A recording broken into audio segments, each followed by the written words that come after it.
가득 찼네. 일곱 천사의 일곱 재앙이 마치기까지는 신전에 누구 들어갈 자가 없더라. 예. 이번에 이제 일곱 천사와 일곱 재앙, 일곱 대접에 대한 얘기가 이제 시작되는 거죠. 마지막 재앙이라고 표현합니다. 하나님의 진노가 이것으로 마치리로다. 그래서 우리가 계속 지금 읽고 있지만 이게 이제 순서대로 이루어졌다고 보기도 하고, 아마 여러분이 좀 깊이 읽으시면 그걸 느낌을 만나실 거예요. 어떤 학자들은 예를 들면 일곱, 첫 번째가 우리 인이죠. 일곱 인, 일곱 나팔. 그 다음에 이제 마지막 남은 게 일곱 대접이죠. 그래서 일곱 인, 첫 번째, 두 번째, 세 번째, 네 번째, 다섯 번째, 여섯 번째, 일곱째 인에 나팔이 들어갔다. 인이 나팔이다. 그 다음에 일곱째 나팔이 대접이, 이렇게 표현하는 학자들도 있기는 하더라고요. 근데 이제 이게 계속 읽다 보면 계속 유사한 게 다른 측면으로 설명되었다는 것을 여러분 자꾸 읽어보시면 만나게 될 겁니다. 그래서 일곱째 이는 누가 떼시죠? 예수 그리스도가 떼십니다. 예수가 땜으로 시작되는 거예요. 그죠? 이걸 나타내는 거고, 나팔은 경고. 아직은 기회가 있다는 거죠. 그 이미지가 강하고, 대접은 이제 쏟아붓는 거예요. 마지막. 이제는 기회가 없는. 이런 측면으로 또 접근해서 설명하신다고 보시면 되겠습니다. 저는 개인적으로 인에 대해서 우리가 지난주 금요일 기도회 때 말씀 나눴을 때도 저는 지금도 그 은혜 많이 봤거든요. 그러니까 계시록에서 인을 떼시는 예수 그리스도를 공부하면서 요즘에 이렇게 기도하고 이러면 주께서 나의 인을 계속 떼어 나가신다는 느낌을 계속 받고 있어요. 그래서 그 나의 부족함과 내 상처의 인을 자꾸 떼시고, 근데 인을 뗐을 때 막 기쁘지가 않잖아요. 뭐 청황색 말도 나오고 붉은 말. 그래서 나의 인을 떼는데 고통스러운. 그래서 그걸 만나게 많이 하시는 것 같아요. 그래서 우리의 삶 속에서 나의 인을 떼는 게 한편으로는 고통이고 심판처럼 느끼지만 진정한 구원이거든요, 우리한테는. 그래서 진짜 나를 보는 거.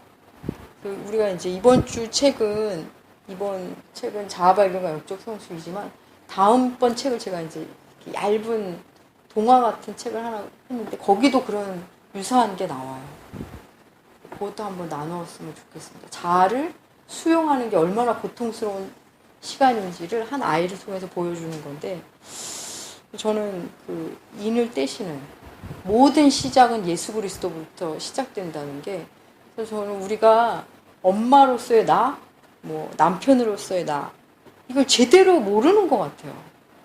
그리고 한 인간으로서의 나도 잘 모르는 것 같아요. 그거를 주께서 인을 떼실 때 그걸 바라보는 용기가 있어야겠다는 생각이 들더라고요. 내가 우리 개인이 얼마나 문제 있는 사람인지, 얼마나 부족하고, 근데 이게 이제 죄인이란 말 안에 다 들어가 있죠. 우리는 죄인인데 그 안에 우리는 문제가 있어. 내 문제는 내가 해결하지 못해. 참 내가 이걸 몰랐네. 이게 다 죄인이라는 말 안에 사실 들어가 있지만 그걸 구체적으로 만나게 하시는 것 같아요. 하나님, 저는 죄인입니다 해서 내 죄를 인정하고 통일 자복하고, 거기서 단순하게 끝나는 게 아니라 내 존재를 이렇게 일일이 만나게 하신다는 거죠. 그럴 때 이제 용기가 필요하다는 거예요. 자존심도 내려놔야 되고 나의 실체를 보는. 네, 그래서 이제 마지막 재앙 2절. 내가 보니 불이 섞인 유리바다 같은 것이 있고.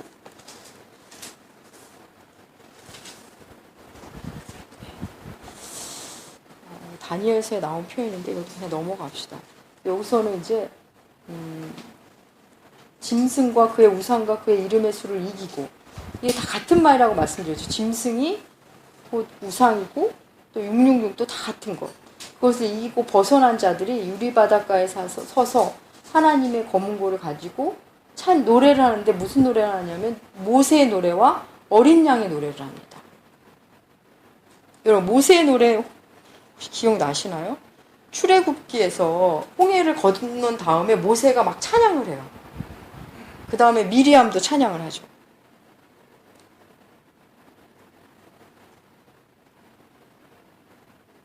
이거를 다 찾아보기가 그렇다. 간단하게만 보겠습니다. 우리 이 구약은 이스라엘 민족의 역사인데 우리 신앙 여정하고 너무 유사해요. 그래서 우리가 구약을 알고 이걸 깊이 숙지하고 묵상해야 하는 이유가 우리 신앙 여정하고 너무 비슷하기 때문입니다. 출애굽을 했다는 게 굉장히 좋은 거잖아요. 놀라운 거죠. 10가지 재앙을 다 경험하고 장자의 죽음, 6월절까지 경험하고 출애굽을 해요. 엄청난 하나의 사건 속에서 이제 나온 거죠. 근데 그 다음에 기다리는 게 홍해라는 거예요. 홍해. 이 홍해를 건너기 전에는 아직 끝난 게 아니에요. 홍해를 건너지 않으면 애국 병사들이 다시 데리고 들어갈 거 아니에요. 그죠? 다시 노예의 삶으로. 그래서 홍해를 건너야만 이제 시작이에요. 신앙생활. 진짜 시작. 여기도 굉장히 놀랍죠. 죄에서 구원받고 하나님 나를 너무 좋지만 이것까지 해야 돼. 여기까지 와야 돼. 근데 홍해를 건넜다는 것은 뭘 의미하냐면 다시 돌아갈 수 없다는 거예요. 왜냐면 홍해를 건너고 물이 다시 합해지잖아. 그래서 적들은 죽잖아. 하나님이 그 일을 해주시거든요. 근데 돌아갈 수는 없어요. 비록 우리가 홍해를 건넌 후에도 이집트 생활을 그리워하잖아, 이 사람들이. 우리가 이집트에 있었을 때는 수박 맞나? 마늘도 먹고, 이렇게 먹었다, 고기가마 옆에서 이렇게 그리워할지언정 돌아갈 수는 없어요. 이게 놀라워요. 여러분, 그 부활 영화 우리 교회 같이 봤잖아요. 혹시 마지막 장면 생각나세요? 거기서 그 호민관이 그래요. 그래서 예수님에 대해서 누가 묻나 그러는데 그 사람이, 그렇죠. 분명한 것은 나는 예전으로 돌아갈 수 없다는 것이다. 이런 멋있는 말을 해요. 그리고 자기 반지를 그 사람에게 딱 주고 떠나요. 저는 그걸 보고서 신분의 변화라는 생각이 들었어요. 이제 호민관으로서의 삶이 아니라 이 사람 뭔가 새롭게 시작하는 거예요. 다시 돌아갈 수 없다는 말을 그가 예전의 내가 아니라는 것만은 분명하다. 그런 유형의 말을 하거든요.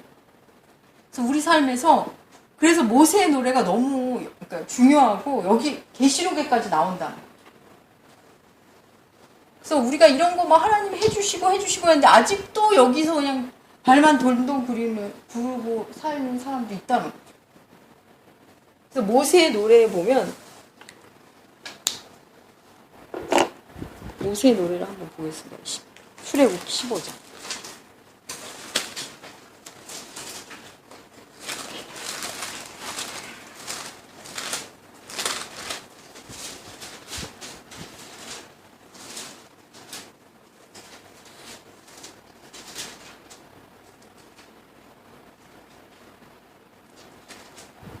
(15장) 11절에 보면 이게 모세 노래가 나오는데 여호와여 신중에 주와 같은 자가 누구니이까 주와 같이 거룩함으로 영광스러우며 찬송할 만한 위엄이 있으며 기이한 일을 행하는 자가 누구니이까. 그러니까 여호와 같은 이가 없다. 여호와 같은 이가 어디 있겠습니까? 이거는 비교할 데가 없는 하나님. 그리고 이 노래의 결론은 17절입니다. 주께서 백성을 인도하사 그들을 주의 기업과 산에 심으시리이다. 여호와여 이는 주의 처소를 삼으시려고 예비하신 것이라. 주여 이것이 주의 손으로 세우신 성소로소이다.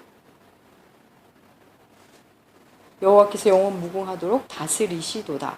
여기 보면 성소라는 표현이 나오죠. 성소. 그래서 여기 나오는 성소가 결국 계시록에 나오는 새하늘과 새 땅을 의미한다. 학자들이 그래요. 그래서 이거 최근에 우리나라 말로 번역된 새하늘과 새 땅이라는 책이거든요. 제가 엊그제부터 읽기 시작했어요.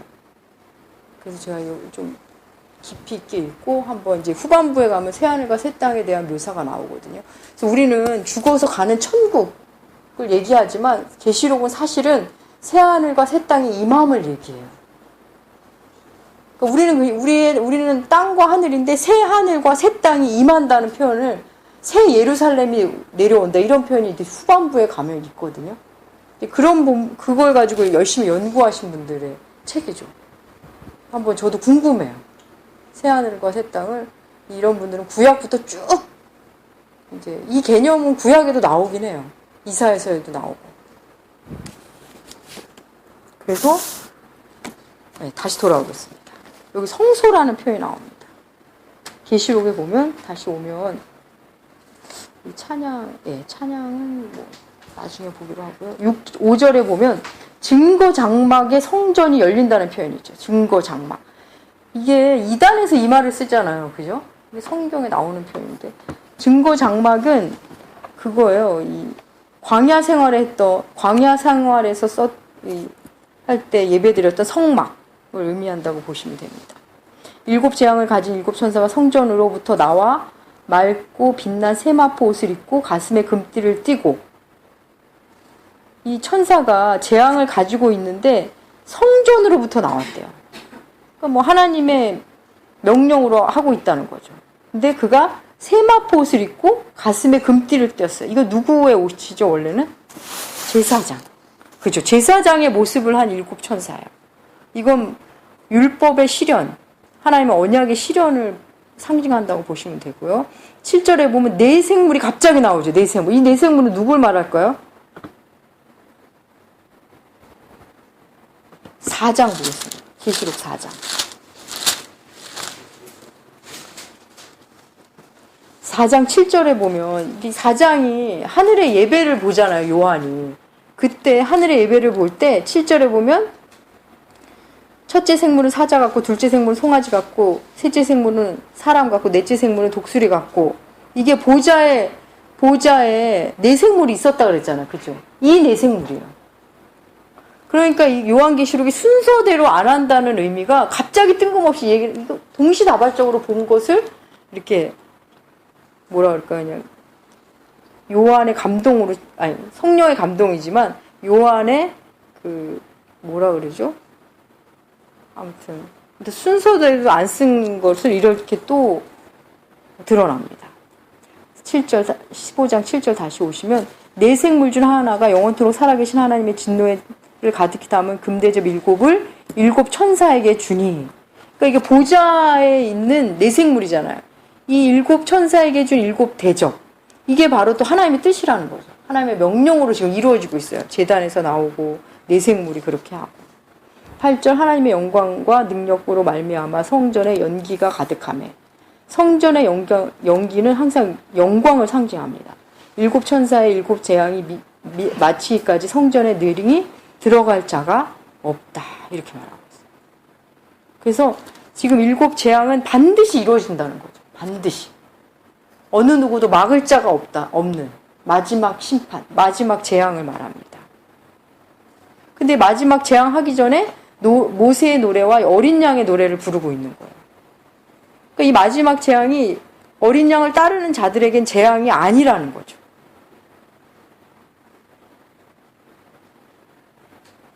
그리고 16장에서는 7 대접이 이제 드디어 이제 나옵니다. 쏟아지는 게 나옵니다.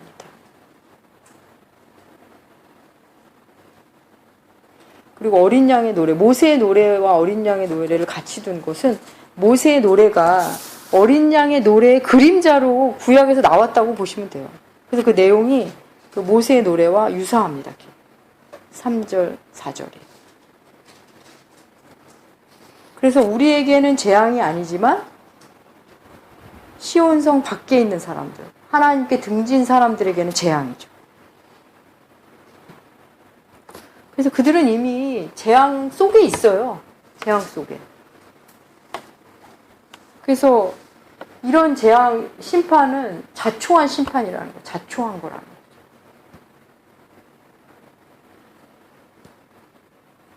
그래서 하나님을 등진 것 자체가 이미 벌입니다. 로마서 1장에 내버려 두사 본문 우리가 수없이 계속 찾아봤잖아요. 하나님이 내버려 두신다. 그게 이미 벌 받고 있는 겁니다. 벌 받고. 그래서 사람들은 이 세상을 살면서 막 힘들잖아요. 아니, 재밌게 산다고 하는 사람들도 다 힘들다 그래요. 예수님 밖에 사람들도. 우리가 겪는 힘듦과는 다르겠지만 그들은 고통에 익숙하면서 그렇게 살아요. 나와도 되는 고통 속에서 계속 삽니다. 그러니까 진짜 겪어야 하는 고통이 아니라 겪지 않아도 될 고통을 스스로 만들면서 사는 거예요. 그리고 누군가를 미워한다. 누군가를 증오하면 그 미움이 나를 상하게 해요. 그러니까 주님이 원하시지 않는 일 속에 들어가면 이미 벌을 받고 있는 중이죠. 사실은. 그러니까 하나님과 가까워지기 위해서 하는 씨름과는 다른 색깔입니다. 그건. 네. 그래서 재앙이 온다는 거예요.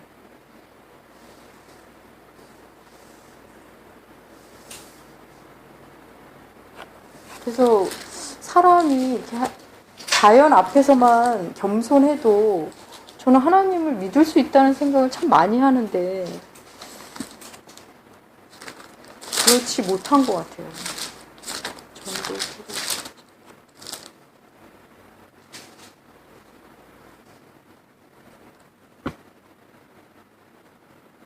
전도서 잠깐 볼까요? 전도서 3장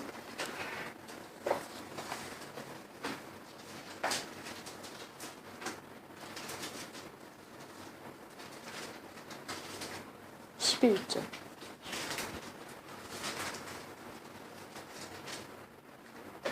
전도 3장 11절에 이런 말씀. 하나님이 모든 것을 지으시되 때를 따라 아름답게 하셨고 또 사람들에게 영원을 사모하는 마음을 주셨느니라. 그러나 하나님이 하시는 일을 내 시종을 사람으로 측량할 수 없게 하셨도다. 영원을 사모하는 마음이 다 있습니다. 우리 안에. 우리가 영원하기를 다 원하잖아요. 그래서 우리 안에는 다 영원을 사모하는 마음을 주셨거든요. 그것만 잘 이렇게 바라봐도 하나님을 만날 수 있는데.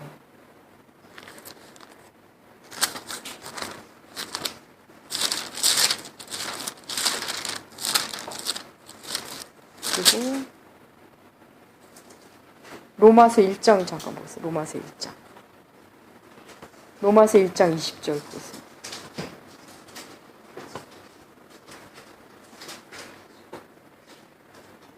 로마서 1장 보면 로마서 1장 19절부터 제가 보겠습니다. 하나님을 알만한 것이 그들 속에 보임이라. 하나님께서 이를 그들에게 보이셨느니라. 창세로부터 그의 보이지 아니하는 것들 곧 그의 영원하신 능력과 신성이 그의 만드신 만물에 분명히 보여 알려졌나니 그러므로 그들이 핑계하지 못할 것이니라. 우리 안에는 하나님을 알만한 것이 다 있다는 거예요. 우리 안에는. 그리고 만물 안에 하나님의 능력과 신성을 만물을 통해 만물 안에 드리워져 있다는 거죠. 그래서 인간이 겸손하면 저는 충분히 하나님 만날 수 있게끔 하나님이 이렇게 우리를 해놓으신 것 같은데 끝까지 하나님 못 만난 사람은 저는 결국은 제 경험으로는 교만인 것 같더라고요.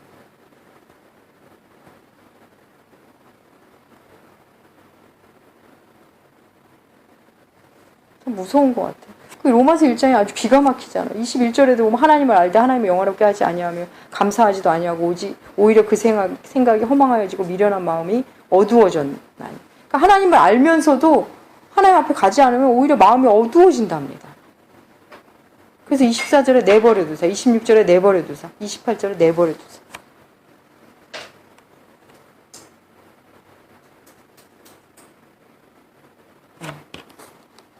오늘 여기까지 하겠습니다. 시간이 벌써. 제가 기도하고 마치겠습니다. 하나님 아버지 감사합니다. 계시록의 말씀이 오늘도 여전히 하나님 앞에서 실현되고 우리 안에서 구현된다는 거, 만나게 된다는 거 알려주신 참 감사합니다. 하나님의 진노의 심판 혹은 우리에게는 구원, 이 많은 사건 앞에서 우리가 더욱 주님을 찾게 하여 주시옵소서. 하나님만을 두려워하면 세상 그 무엇도 두렵지 않다는 것을 알게 하여 주시옵소서. 하나님을 사랑함으로 그 두려움의 색깔이 바뀌게 하시고 하나님을 더욱더 그리워하는 우리들 되게 하여 주시옵소서. 계시록 이렇게 조금씩 가까워지고 친밀해진다는 것이 얼마나 감사한지요. 하나님 그 속에 숨겨있는 큰 비밀과 아름다운 복음을 우리가 삶 속에서 만나고 살아낼 수 있도록 인도하여 주시옵소서. 감사드리며 존귀하신 예수님의 이름으로 기도합니다. 아멘.